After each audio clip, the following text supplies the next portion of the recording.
some sort of blame on me that... No, I said but then what you... It set off a spectacular fire. 2 workers are dead. And here's ABC's Charles Murphy. Right to left views that gives you the impression of three-dimensionality, and because the transition...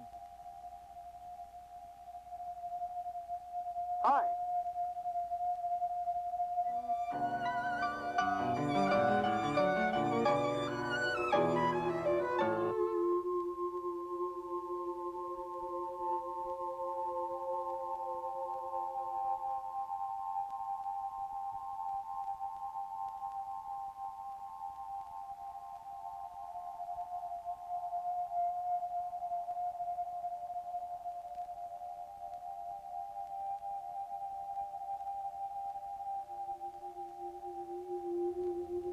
The Media Laboratory at Massachusetts Institute of Technology is a center for advanced study and research in new information technology. More specifically, the Media Laboratory is a place where the invention of new means of communication is tied to their innovative use.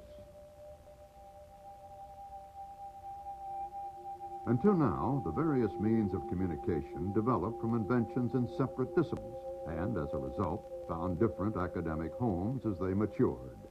In the absence of common imperatives, the invention of new media and its creative uses have, for the past 50 years, occurred separately and without mutual support.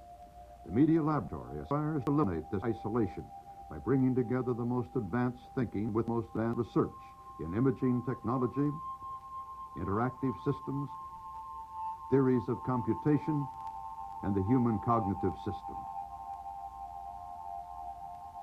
12 previously separate groups or programs have been assembled from different schools and departments within MIT to form a new and unique interdisciplinary laboratory.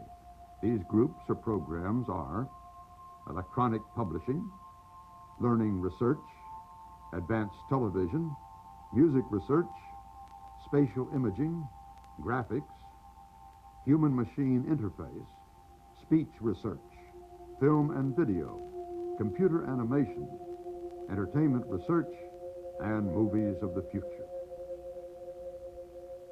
While each group emphasizes differently the development of content versus the medium or channel itself, their common purpose is to give new scope to media technologies.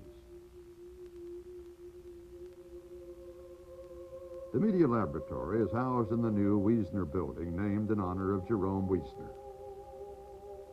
Designed by I.M. Pei and Partners, the building was officially dedicated October 2nd, 1985. It's equipped with the world's most sophisticated computing equipment, including a supercomputer, 4 mainframes, 60 AI workstations, and over 300 personal computers.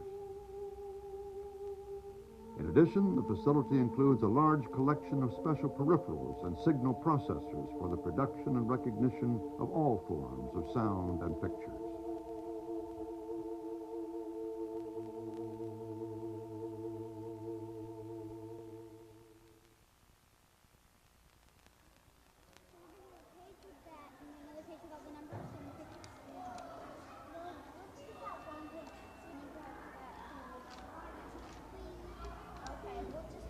The Learning Research Group's School of the Future project takes place in a Boston elementary school.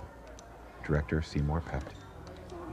The Hennigan School is a public inner-city elementary school. It was selected in part because of the composition of its student body. 40% black, 40% Hispanic, 18% Caucasian, 2% Asians. From the side of academic performance, it has a magnet school program and is able to draw a certain number of children who are put in what are called advanced work classes. Then it has a core of children in regular inner-city classes. And in addition, it has a developed special needs program. To be a school of the future, one has to do more than bring technology. One has to create a culture. Above all, we have to tackle the problems of demographics that are represented in this school. This is an attempt to make a sketch of what a school of the future might be like. Now, nobody really knows what the future will be like, but we know what it won't be like.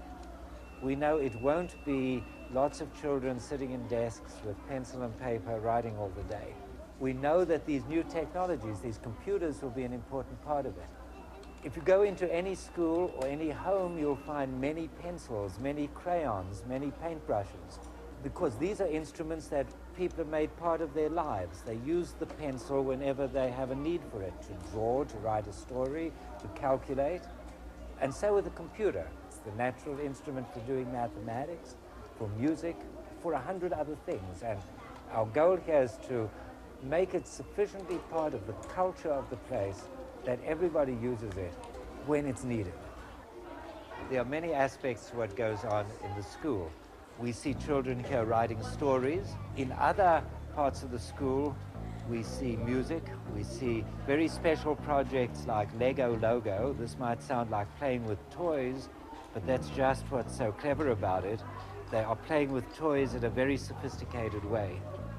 The Lego Logo project is one in which children build with the construction set Lego and then interface their constructions with computers so that they can control them.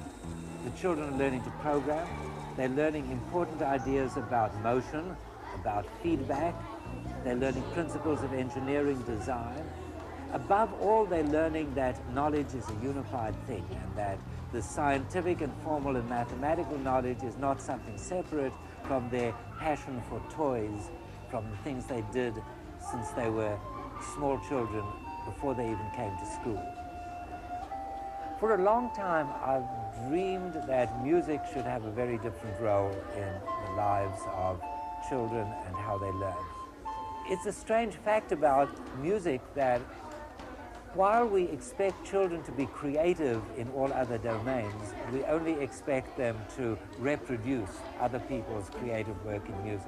We expect children to make their own drawings, write their own stories, compose their own poems. We don't expect them to compose their own music.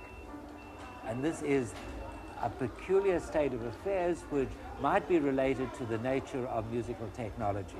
With the computer as a musical instrument, it becomes possible to create a piece of music and hear it independently of your own performance skill.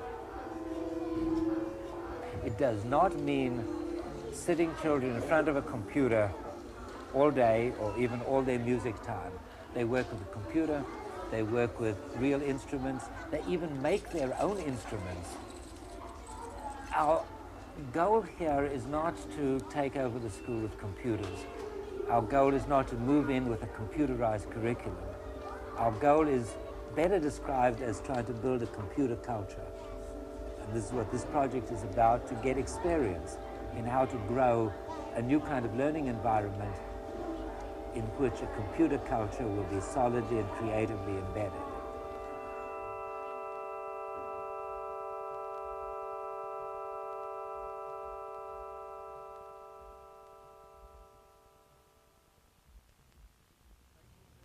Reconfigurable video is a computer-assisted method for organizing and accessing video materials.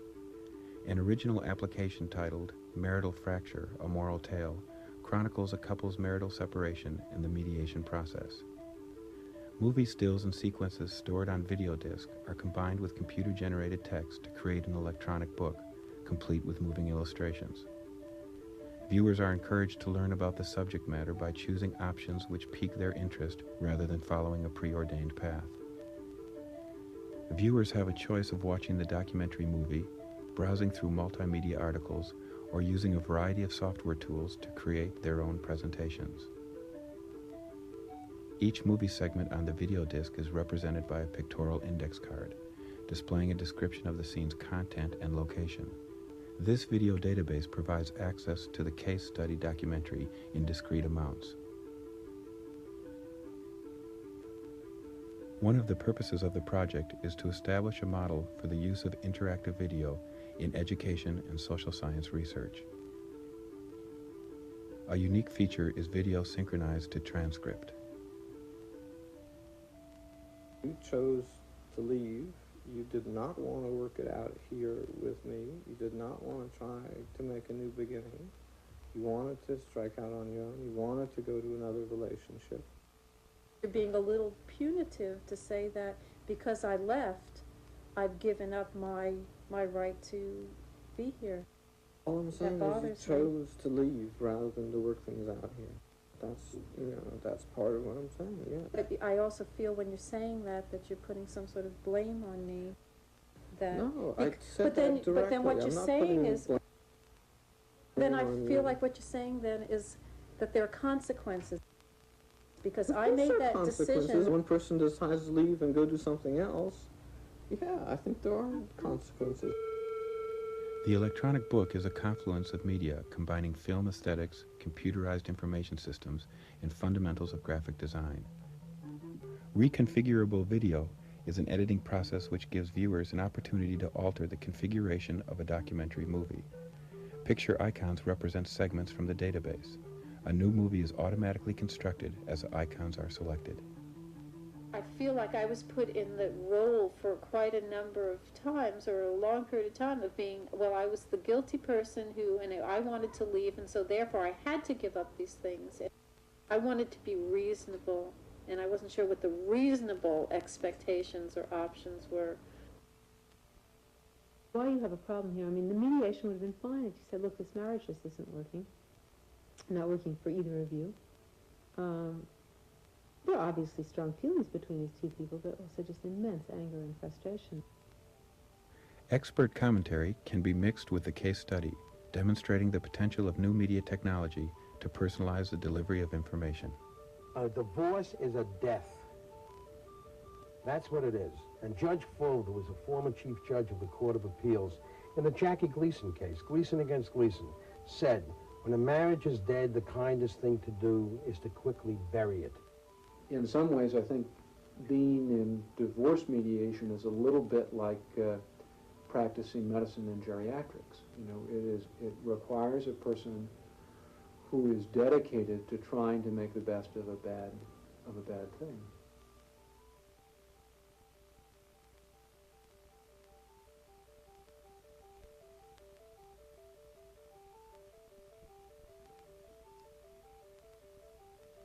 The Electronic Publishing Group addresses the intersection of personal computing with what are traditionally thought of as mass media, including broadcast television, radio, newspapers, books, and magazines. The project you're watching here, called Newspeek, is an interactive newspaper. It addresses the intersection of reading with that of programming. The newspaper is assembled by computational agents that glean their instructions from the gestures you make as you read the newspaper itself. On the front page, a touch-sensitive screen allows you to make gestures, peruse the articles in detail, and to touch words and find their correlation in other articles on the front page. If you'd like more information about any other article, a gesture on that article opens the newspaper to an internal page, the proverbial page 14, where the continuation of that article is shown as well as related information that may or may not have appeared on the front page of the edition. The articles you see are illustrated from local optical storage as well as from broadcast television. Thus, the newspaper illustrates some of the mergers possible when one adds computers to the receiving end of mass media technologies.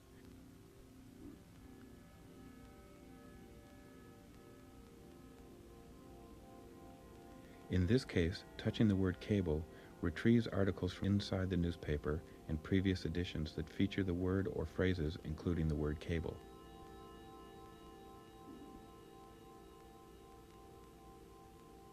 In this article, the illustrations will be drawn from yesterday evening's broadcast television news. In Texas today, there was an explosion at an oil refinery. It set off a spectacular fire. 2 workers are dead. And here's ABC's Charles Murphy. It was a spectacular fire. Flames from burning propane, butane, and gasoline towered 800 feet above a Chevron storage site near Houston. The Electronic Publishing Group has changed the newspaper from being a broadcast by evolving both the technology and the software, the interaction between the news systems, so that each edition of the newspaper is personalized and individual. No 2 people see the same edition. You also don't necessarily have precisely the same style or form of newspaper presented on successive days. Some of the notions of programming your own information access, drawn upon sources of standard mass media, are being demonstrated here. In this example, we have a thesis project that explores trying to build a common interface between broadcast and print databases. You can establish your own journals that are drawn from print and broadcast information and have those manipulated in a common interface.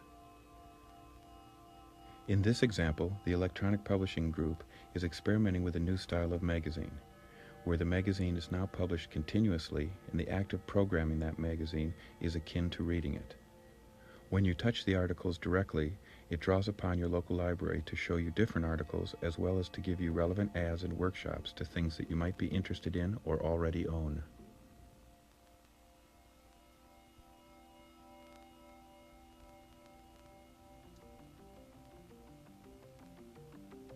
Under the direction of Professor Stephen Benton, the recently formed Spatial Imaging Group's aim is to develop and demonstrate the powerful potential of three-dimensional imaging as an efficient means for communications.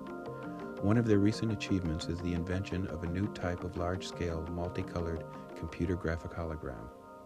Now, ordinarily, the hologram just looks like a piece of glass or plain film, but when it's angled properly to the light, it diffracts it and sends an image straight ahead to your eye. And right here, that's a two-dimensional image, but if you move or the hologram moves, then you see a sequence of right to left views that gives you the impression of three-dimensionality, and because the transitions between those views is smooth enough, it actually looks like a hologram of a solid object. Research is now underway to make the holograms more quickly, in full color, and also much larger. The group is also working on such technical problems as developing specialized computer graphics, assembling computer automated hologram printers, and inventing new optical systems for high-quality production and display of large-scale 3D images. Holographically stored images will be documented to allow convenient visualization of intricate shapes, forms, and spatial relationships in the fields of medicine, art, education, as well as architecture and in engineering design. In addition to their purely technical work, the group is deeply concerned with advances in the aesthetics of three-dimensional image creation and perception. A special emphasis will be placed on research in synthetic holograms, which are not made from real objects, but rather they are synthesized from hundreds of perspective views of an object rendered from a computed database, like those used for structural engineering. The images to be prepared for holographic hard copy can be quickly edited and previewed with interactive devices such as the Trillium Flight Simulator, and then rendered in full realistic detail using computer ray tracing techniques. Ray tracing can also predistort the images to match the anamorphic projection optics designed into the new holographic exposure method. The design of those optical systems is also expedited with specialized interactive computer programs.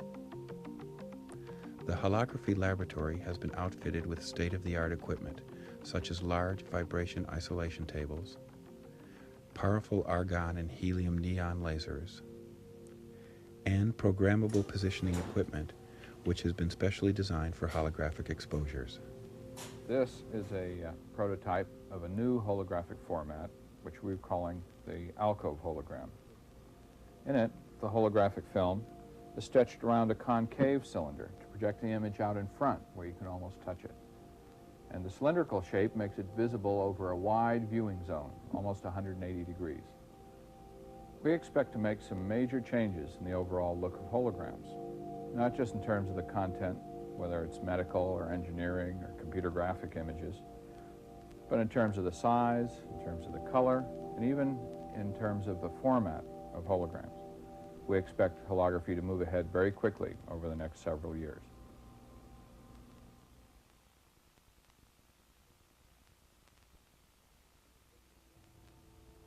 The conversational desktop explores styles of voice interaction and machine-mediated human communication.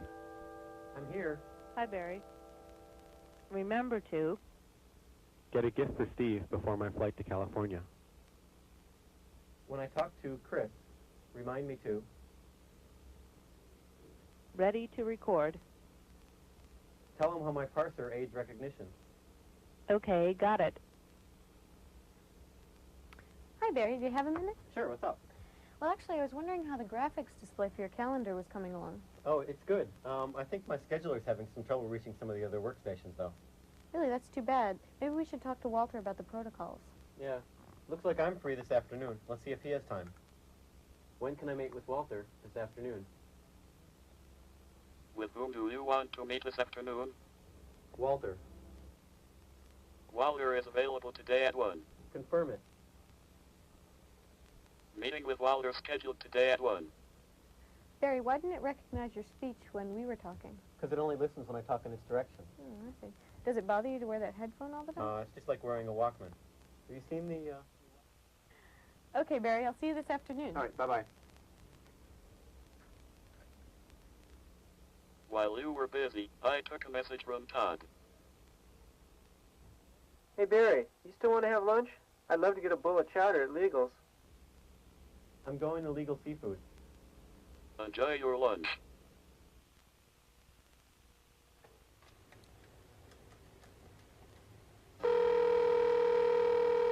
Hello, Barrett's telephone speaking. Who's calling, please? Hi, this is Mike McKenna, What's this in reference to? your conversational messaging system. He's not available at the moment, but he left this message. I'm at lunch. I'll get back to you as soon as I return. At what number can he reach you?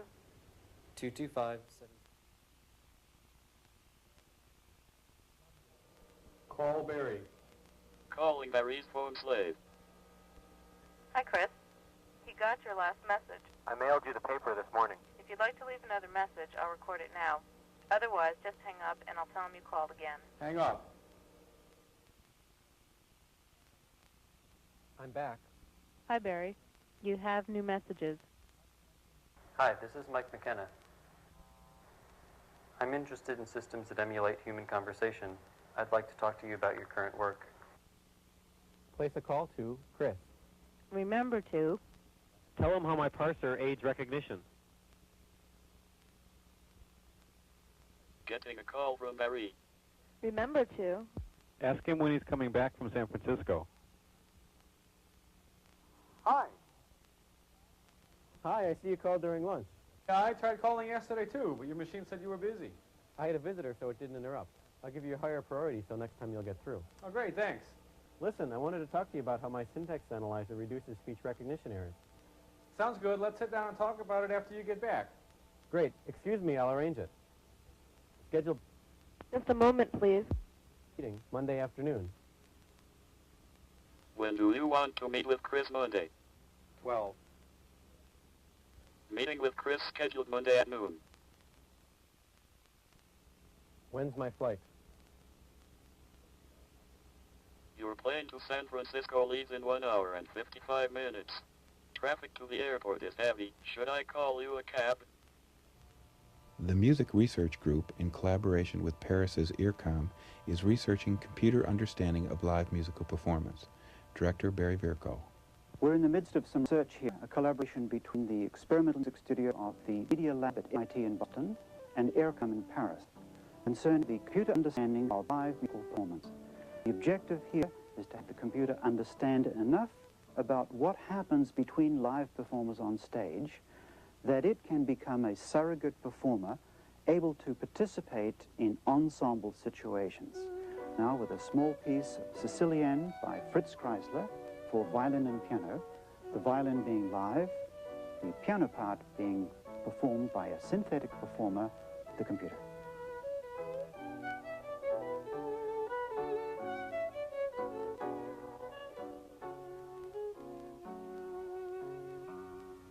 How would you play this if you did not know that a computer was listening? For instance, how would you really want to play that part there? Let's just hear. Maybe I should take a little time here.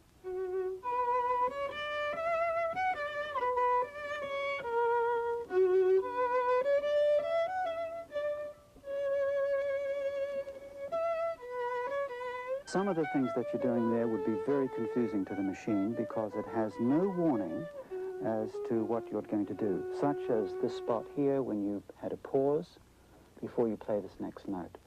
I think if we were to have it sight read, which it's doing right now, it will be quite confused at those spots. But let's just see how well it can recover from such interpretation.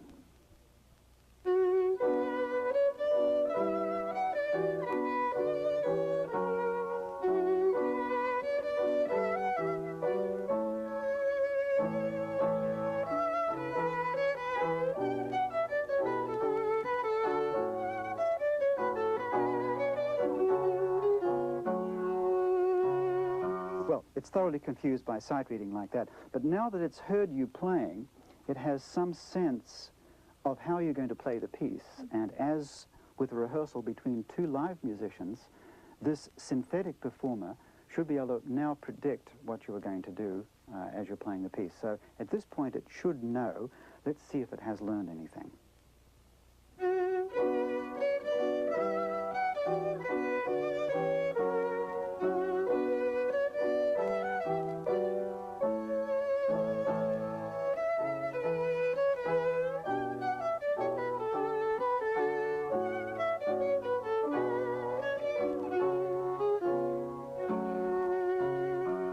Yes, that's a distinct improvement, isn't it? Much better. Now let's try something much more difficult. This is the first sonata for violin and piano of Johannes Brahms. The difficulty here being that the relationship between the solo violin and the piano accompaniment is much more intricate. The piano accompaniment here being played by a synthetic performer, that of a computer with recorded piano sounds.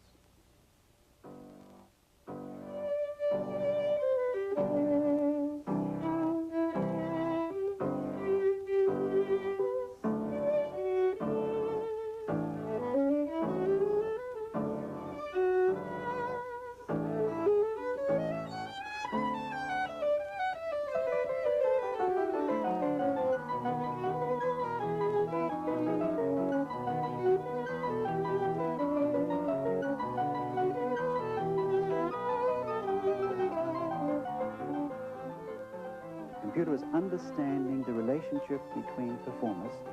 I suspect that in the future, composers will write 4 ensembles of live instruments and computer-processed sound in chamber music situations. And this is what we have to look forward to with the fruits of this kind of research.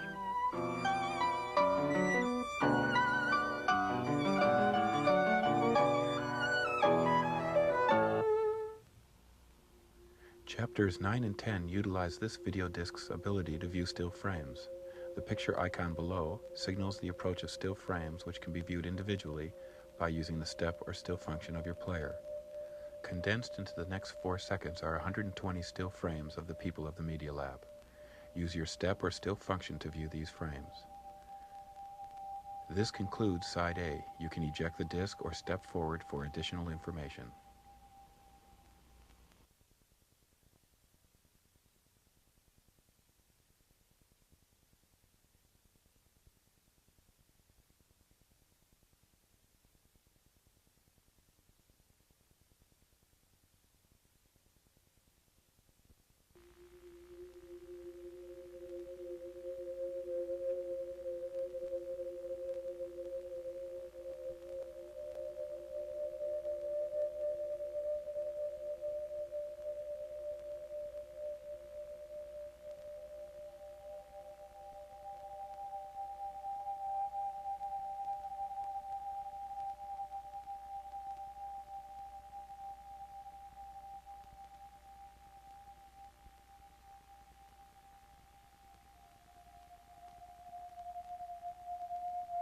We want the children to think about, if you will, wet mentalities rather than silicon ones. In this way, we can teach an animated figure to reach and grasp objects in a simulated world. The technique tracks moving objects within a frame and uses this information. Graceful, sensual, and simple. Human-computer interface as part of the essential information that a computer should have. To filter, define, qualify, and edit that information. A major part of this program addresses storing a complete high-quality movie on a consumer digital audio disc. Bureaucracy. put that. Where? There.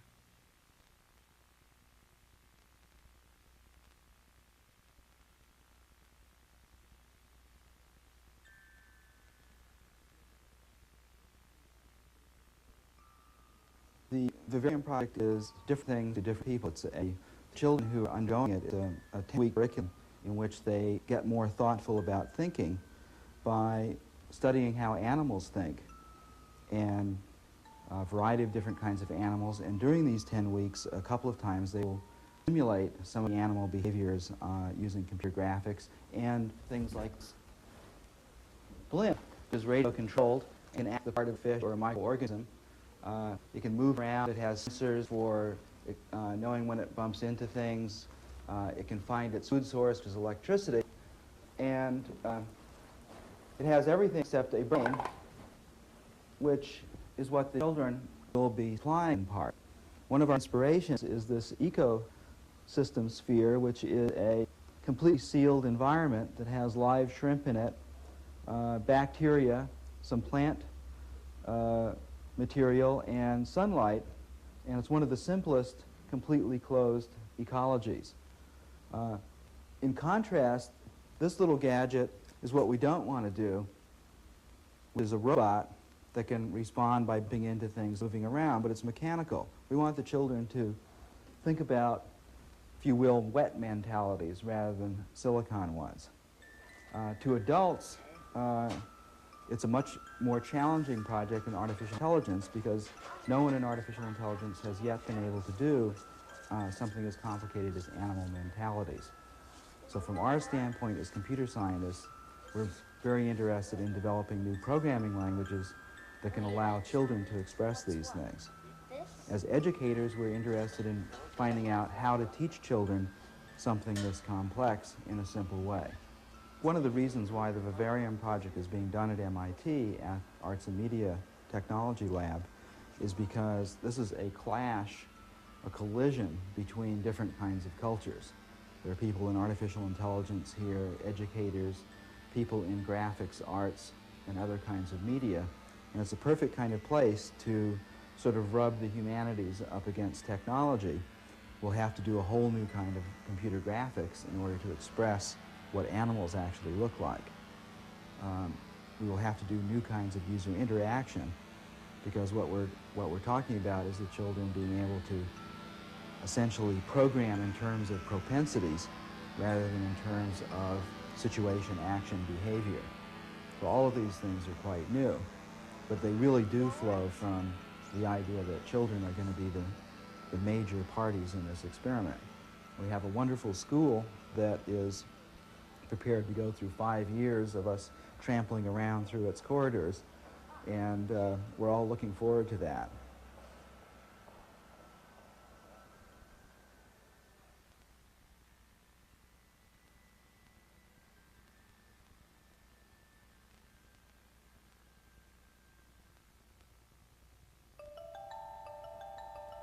It is now within our reach to automate much of the process of defining and controlling animated objects and generating high-quality images of such scenes.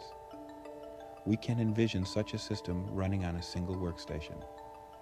Such a workstation represents a truly revolutionary new medium for the visualization of ideas. A tool equally powerful to the scientist wishing to simulate the world, or the playwright roughing out a new work with the help of a computer animation generated from a script. The development of such an animation environment is currently underway. A prototype set of interactive graphic tools runs on our symbolic list machine, which includes rendering and data generation facilities. Objects can be created as combinations of predefined primitives or as solids of revolution. The system provides for an interactive transformation of simplified views of objects. The color editor allows interactive specification of the colors of objects in a variety of color spaces. Here, RGB and HSV are shown. Shading characteristics can also be controlled with an interactive editor. and texture maps can be easily painted and mapped onto objects.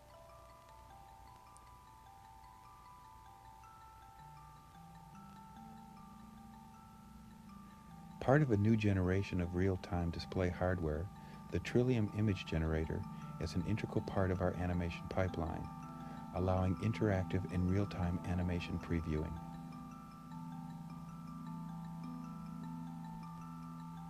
To assemble graphical objects into hierarchically structured figures, we've implemented an interactive tool we call the Tree Editor.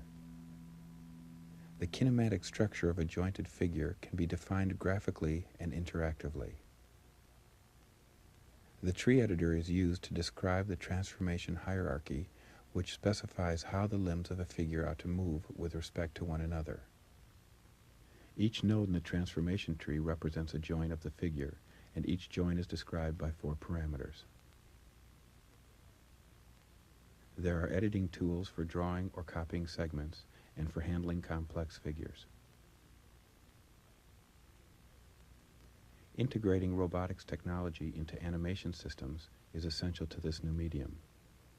Here, a jointed arm is following a moving object. The joint rotations are computed automatically. In this way, we can teach an animated figure to reach and grasp objects in a simulated world.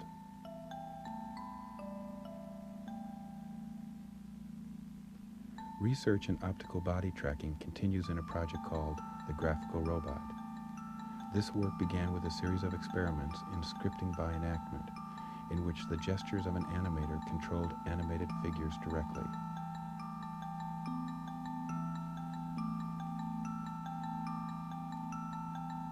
Hand and arm movements were extended to allow tracking of whole body motions. Our new work is based on an op-eye system with 4 cameras, which allow us to reconstruct 3D position data in real time from the images of the LEDs detected by the cameras. The next generation of body tracking experiments will make use of real-time animation and inverse kinematic algorithms so that the animator can pose figures much like life-sized virtual mannequins, ultimately to shape whole movements and perhaps one day teach motor skills by example.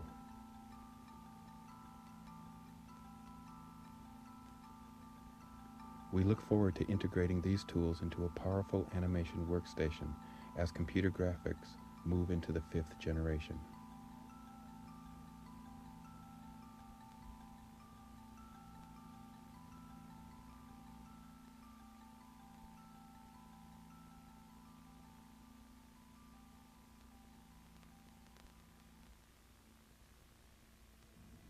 The Advanced Television Research Program, headed by Professor William Schreiber, is funded by 10 U.S. television broadcasters and equipment suppliers. As a television research center, ATRP is uniquely designed to serve as a national laboratory for the study of television technology. Some of ATRP's activities include research relating to improvements in existing TV systems, as well as the creation of new systems.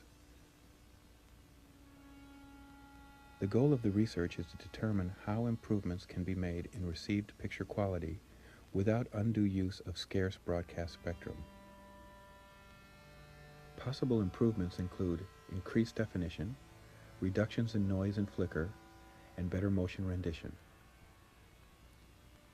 Researcher Mike Isnardi. 2 promising ways of enhancing standard television are through line interpolation and frame interpolation. By averaging 2 adjacent lines, we can create new lines, thereby doubling the number of lines displayed. Here are 4 examples of the same image reconstructed with a different number of scanning lines. The picture in the upper left represents the picture quality of today's system. Notice that the scanning lines are quite visible. If we apply the line interpolation as just described, the result is a picture on the upper right, which has twice the number of displayed lines and a much improved picture quality. We can also apply the same technique to images that start out with a higher number of lines per frame. For instance, the image on the bottom left represents the picture quality of the proposed Japanese high-definition television system. By applying line interpolation, we can enhance the definition even further, resulting in the image here. Also, by comparing the enhanced television image to the high-definition television image, we can see that the image quality is quite similar. However, the high-definition television image would require at least 4 times the bandwidth than that used in the present system. Here's another example of enhancing picture quality. A technique known as motion interpolation can be used to insert new frames in between the original ones. The technique tracks moving objects within a frame and uses this information to create intermediate frames. For example, the image sequence on the left consists of only 2 single frames. The image sequence on the right contains 3 additional frames. The extra frames have been generated by motion interpolation. Notice how smooth appears the motion of the ball. This same technique can be applied to smooth out the motion in any image sequence, as this early test demonstrates. On your left is the original sequence. On the right is a sequence with 2 additional frames generated by motion interpolation. The original image sequence. The sequence with motion interpolation.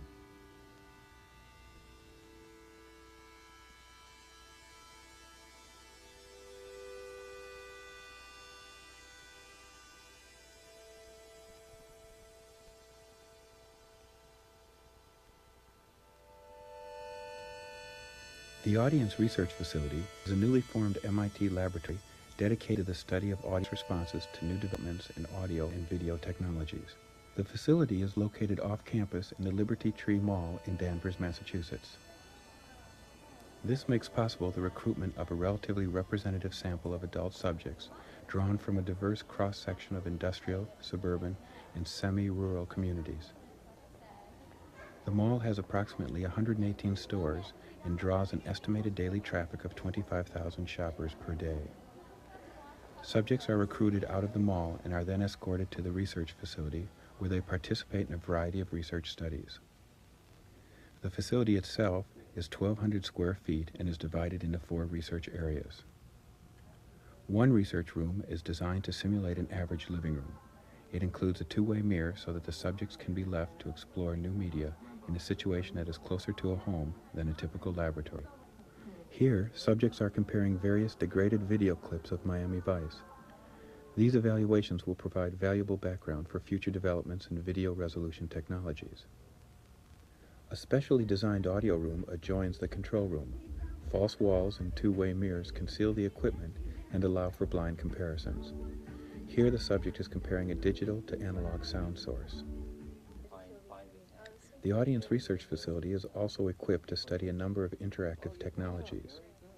Here, the video game Battle Zone is being used in a study examining the relationship between video games and spatial cognition. Currently, work is also being conducted on audience responses to a variety of interactive video-based systems. This research at the facility will serve as a valuable tool to help understand how audiences will respond to new changes in media, such as the addition of user control and improvements in display technology. What groups will use the new media, how they will be used, and what effects they will have are all questions that will finally be addressed at the new Audience Research Facility.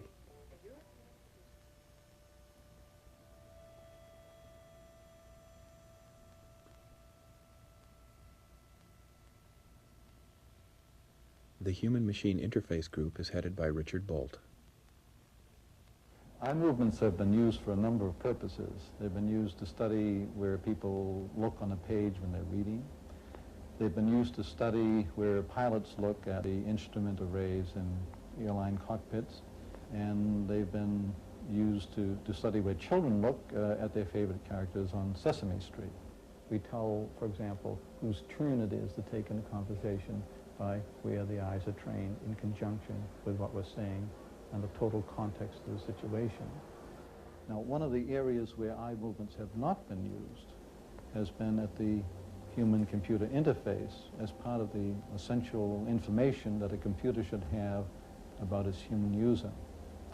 What I've been doing is trying to study how eye movements as output from the person to the machine, and indeed from the machine back to the person, can be brought into the human-computer interface.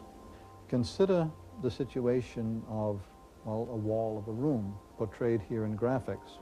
And this little flying dot is their momentary point of regard on the scene. Now, if we were to record that, it would look like so. Here, we're preserving the momentary point of regard and recording the distribution of visual attention about the scene. And very quickly here, we can see that the interest is very high in the candelabra and the andirons, but not very much so in the ship model nor in the paintings particularly. So if a program here were trying to explain or describe these items in this room to an observer, it would concentrate mostly upon the brass items here and not so much upon the others. Let's consider a situation now where we have two programs, one called looker and the other called shower, interacting in the following way. Looker will be looking about, and its eye contact is shown by this flashing square, and the flashing on of these items corresponds in a very speeded up fashion to the fact that shower would now be giving some kind of explanation. Another example of a graphic that might be explained by the shower program would be the exterior wall of a building with architectural details on the edges, a certain type of brickwork, windows and door details. And the explanation of the details of this wall would be modulated by where upon this wall the looking of the looker program was concentrated. Obviously, if it were concentrated upon the doors, the explanation by the shower program in synthesized speech would concentrate upon telling about the details of that door. Eventually, shower will be personified in a small graphic like so, and would establish eye contact back out to the human observer. So there would be a conversation going back and forth between the looker program on the one hand and the shower program. The shower program paying attention to where the simulated point of regard was upon this scene. At some point in all of this exploration, we'll be taking out the looker program and substituting a real human observer who will be eye-tracked, and the looking by the human upon this screen will drive the response of the shower program. The ultimate aim here is to improve the quality of conversationality at the interface between the computer and its human user.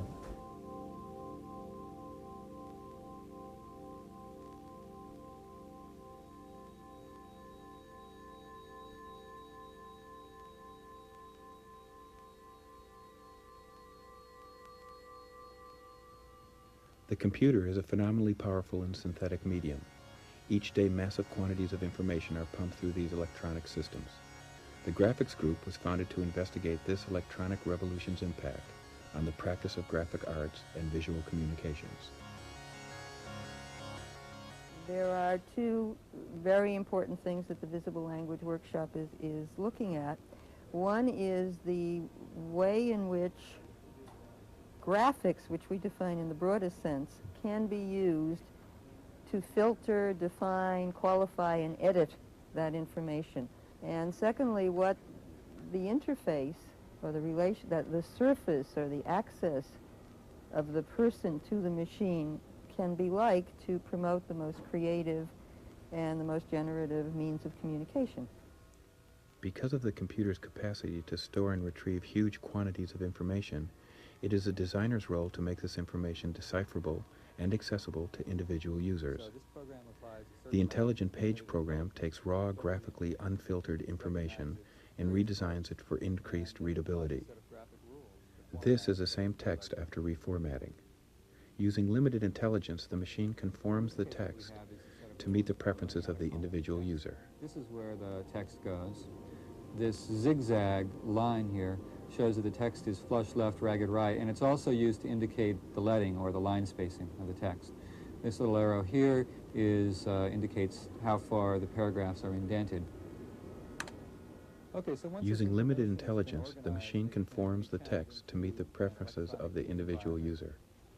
It can also be sent to a hard copy output device. So this might form the basis of a personalized electronic clipping service that you'd receive in your home on a daily basis. It can be sent to sound output. Philippine government of President Corazon Aquino. President Reagan made a courtesy phone call to Ferdinand Marcos Sunday. We're working on a system which employs a rule base to assist in the process of graphic design and text layout. To do this, we're using an expert system development tool called CAS, and we've chosen the design of business cards to serve as a case study. In what industry is your profession? Financial, advertising, art, or science? Advertising. What position do you hold? Management. What is your company's financial scale? Medium. What type of image would you like to project? Progressive. Please wait while I get creative. Given the internal rules that we've put into the system, it's decided that this particular layout is appropriate for me based on the answers I gave it. For example, the background of the card is gray rather than white, and the text is left justified over on the right side of the card. Had the user responded that he was an eccentric artist, the card might look something like this. Future research of the graphics group will include exploring new verbal and visual languages in an expanding computer environment, an environment in which instructions may become conversations and tools become intelligent assistants.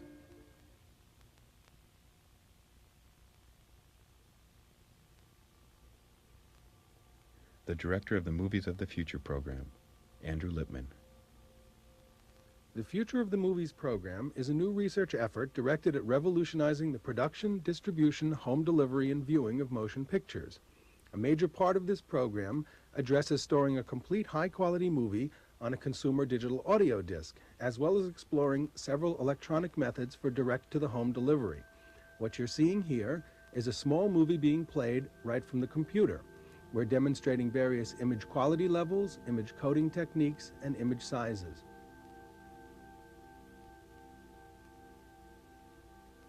To squeeze an entire image into the smallest space possible, we are exploring ways to use very few bits per point to represent a full-color image. These sequences compare a priori allocation of colors in the image to adaptive schemes, where the colors used are chosen from the image sequence itself. In addition, spatial dither is used to make the errors less visible. In this sequence, we're comparing scan conversion methods, whereby we can assemble a high-quality image frame from a series of low-quality ones. On the left, computer text with high vertical detail is compared with a normal television image. If you grab frames from several different periods of time, there's often flicker, but the image quality of the computer-generated data looks better. This final sequence shows interframe vector quantization. On the left is the original image sequence, and on the right, the coded version. The left-hand image uses 3 times the bandwidth of the one on the right. Equal bandwidth versions are shown here. Network Plus is an experiment in merging newspaper data with television broadcasts. Closed caption data transmitted with the evening news is used to retrieve news articles that annotate the live broadcast. The computed program may be watched, read, or printed afterward. And Justice William Rehnquist has been nominated to replace him. That leaves a vacancy on the court, and the man who is nominated to be the newest justice is Antonin Scalia, who presently sits on the U.S. Court of Appeals. So it's a major event in the life and times of this country, and we begin our coverage with Sam Donaldson at the White House. It was a secret that hadn't leaked. President Reagan's announcement today... As the program is assembled by the computer, selected frames that are detected to be of interest by the program are grabbed and saved in the upper corner. Those frames can be used in the printed edition to illustrate the newspaper. While it sought out the principles that underlay the framers' words.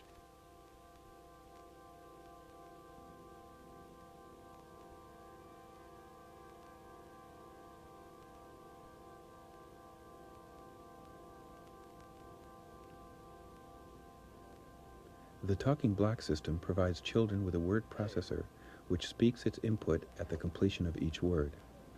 The machine doesn't have a precise vocabulary of words it can utter, but instead will attempt to say anything which is typed into it.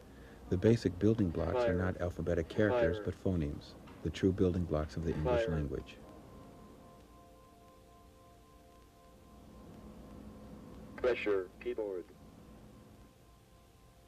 The pressure-sensitive keyboard is a carefully altered standard keyboard which is able to detect how hard the keys are being depressed by the typist. Some possible applications include a text editor which uses the pressure information as an indication of expressiveness, or a security system which uses type style to identify an individual. Color editor. Color text editing has been developed to allow for the inclusion of color cues into a word process document. The color is used as a carrier of intent rather than as a design element. The goal is to preserve the history and evolution of a document as part of the document itself. Newsprint. The newsprint system takes the notation of personalized television broadcast into the realm of hard copy. The system formats a newspaper with both text and color visuals based on television news. Laminar display. The laminar display creates spatially distinct images without requiring the viewer to use special glasses. The images are overlapped by using surface reflections off a window pane held at 45 degrees to the line of sight.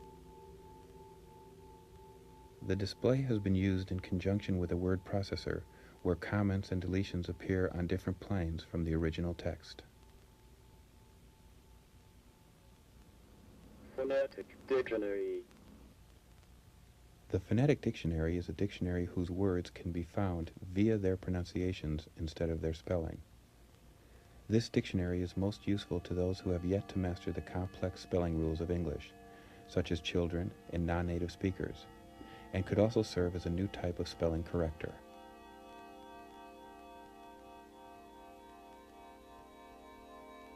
A 100 years ago, I don't think anybody would have said that machine intelligence was inevitable or even possible, but something happened.